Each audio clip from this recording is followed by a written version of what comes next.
જય શ્રી કૃષ્ણ. કેમ છો બધા? સ્વાગત છે તમારું મારા કિચનમાં. આજે આપણે નવી રેસીપી સાથે આવ્યા છીએ. રેસીપીમાં આપણે લીલી મેથીના ભજીયા, એટલે કે શિયાળાની ખાસ વસ્તુ. તો ચાલો આપણે લીલી મેથીના ભજીયા બનાવવા માટે શેની જરૂર પડશે. મેથીના ભજીયા બનાવવા માટે આપણે ચણાનો લોટ, મેં અહીંયા 3 કપ ચણાનો લોટ લીધો છે. લીલું લસણ, ધાણા, આદુ મરચાં અને લસણની પેસ્ટ, લીલી મેથી, કાળા મરીનો ભૂકો, અજમો અને હિંગ અને નમક. તો ચાલો આપણે લીલી મેથીના ભજીયા બનાવવાનું સ્ટાર્ટ કરીએ. ચલો આપણે મેથી એડ કરી દઈશું. મેથીને મેં પહેલાંથી ધોઈને સાફ કરેલી હતી. ધાણા, મેથી બધી જ વસ્તુ ધોઈને સાફ કરી લીધી. હવે આપણે લીલું લસણ એડ કરીશું. શિયાળો ચાલુ થઈ ગયો છે તો હવે આવી ગયું છે લીલું લસણ. આદુ મરચાં લસણની પેસ્ટ, કાળા મરીનો ભૂકો,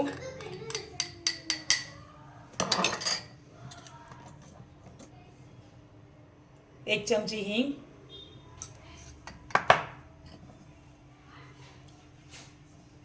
આવી રીતે અજમો હાથમાં લઈને અને આવી રીતે ક્રશ કરવાનો. એનાથી ટેસ્ટ સારો આવે ભજીયાનો. ટેસ્ટ પ્રમાણે મીઠું. હવે આ બધી જ વસ્તુ આપણે એડ કરી દીધી છે. હવે સારી રીતે લોટ અને આ બધી વસ્તુ આપણે મિક્સ કરી દઈશું.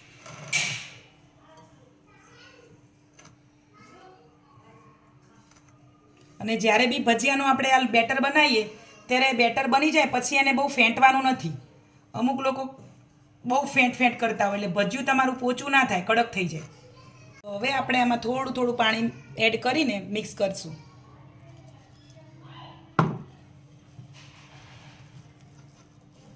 હજી આપણે થોડું પાણી લેશું. આવી જ રીતે થોડું પાણી લઈને અને બેટર એકદમ આપણે સરસ બનાવી લેવાનું છે બધું મિક્સ કરીને. તમે જોઈ શકો છો બેટર આપણું મિક્સ થઈ ગયું છે સરસ. તો જો આ રીતનું બેટર બનાવવાનું, આવી રીતનું. આને વધારે આમ હલાવવાનું, ફેંટવાનું નહીં. આવી રીતે સરસ આવી રીતે આમ ઉલટ કરીને અને આપણે બેટરને મિક્સ કરવાનું. તો આપણું બેટર બની ગયું છે. હવે આપણે એમાં સોડા એડ કરીશું. આપણે આ મીડિયમ સાઇઝની ચમચી આપણે સોડા એડ કરીશું. હવે આપણે લીંબુનો રસ એડ કરીશું એટલે આપણા સોડા ફરમેન્ટ થાય. જુઓ, હજી આપણે બીજું પણ એડ કરીશું. 1 લીંબુ એડ કરવાનું છે. લીંબુ નાખવાથી એવું ના વિચારતા કે ભજીયા ખાટા થશે. આપણે સોડા ફાડવા માટે અહીંયા એડ કર્યું છે. તો હવે આને આપણે મિક્સ કરી લઈશું આ રીતે. આપણે સોડા એડ કરીને આપણું પ્રીમિક્સ રેડી થઈ ગયું છે.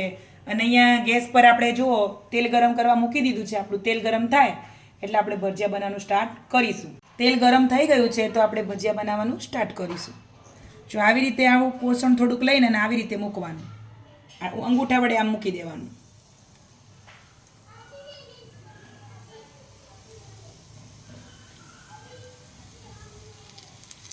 આવી રીતે આમ મૂકી દેવાનું.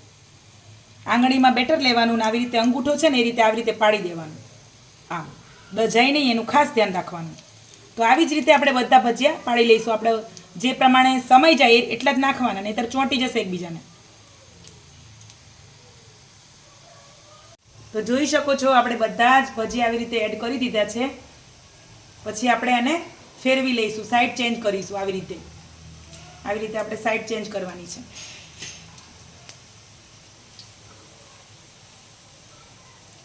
ભજીયા તળવામાં અમુક લોકોને તેલ થઈ જતા હોય છે કે ભજીયા તળ્યા હોય ને આમ હાથમાં લઈએ ને તો આંગળીઓ આપણી તેલ થઈ જાય. એના માટે એક ટિપ્સ આપું છું તમને કે જ્યારે બી તમે ભજીયા બનાવો ને ત્યારે ગેસ છે ને ફાસ્ટ જ રાખવાનો. ફાસ્ટ ફ્લેમ ઉપર બનાવવાના ભજીયા. જો તમે ધીમા કરી દેશો ને તો ટેમ્પરેચર ડાઉન થઈ જશે. પછી બેટર એડ કરશો ને ભજીયાનું તો પછી તેલ બધું પી જશે. આ જ સમસ્યાના કારણે આપણા ભજીયામાં તેલ ભરાયેલું રહે છે. તો આવું ક્યારેય નહીં કરવાનું. ગેસ ફાસ્ટ જ રાખવાનો. આપણા ભજીયા રેડી થઈ ગયા છે તો હવે આપણે એને નીકાળી લઈશું.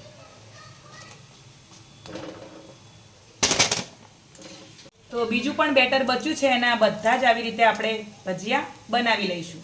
જોઈ શકો છો આપણા ભજીયા બનીને રેડી થઈ ગયા છે. તો હું તમને તોડીને ભજીયું બતાવું. જુઓ, ભજીયામાં સરસ આવી જાળી પડવી જોઈએ. આવું સરસ જાળીવાળું ભજીયું થાય ને તો જ ભજીયું પરફેક્ટ કહેવાય. તો ચલો આપણે ભજીયાને સર્વ કરી દઈશું. તો આપણે ભજીયાને સર્વ કરી દીધા છે. જોઈ શકો છો તમે સરસ મજાના ભજીયા બની ગયા છે. આ ધાણા ફુદીનાની ગ્રીન ચટણી, આ દહીં, ભજીયા અને મરચાં તળેલા. તો કેવો લાગ્યો તમને મારો વિડીયો? આવા નવા બીજા વિડીયો જોવા માટે મારી ચેનલને લાઇક, શેર અને સબસ્ક્રાઈબ કરજો. મળીશું હવે નેક્સ્ટ વિડીયોમાં.